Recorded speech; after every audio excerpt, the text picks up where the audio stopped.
বিশ্বনবী সবাইকে নিয়ে দাঁড়িয়ে নামাজ করেছেন, আল্লাহু আকবার। রুকুতে গিয়েছেন, রুকু থেকে উঠে পড়েছেন সামি আল্লাহু লিমান হামিদা। পেছন থেকে সাহাবারা ফিসফিস আওয়াজে পড়েছে রব্বানা ওয়ালাকাল হামদ।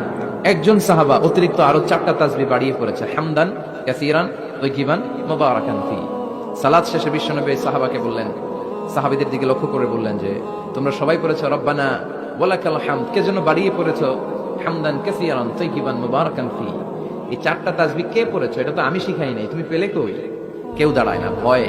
বিশ্বনবী অভয় দিলেন, ভয় পেও না, দাঁড়াও।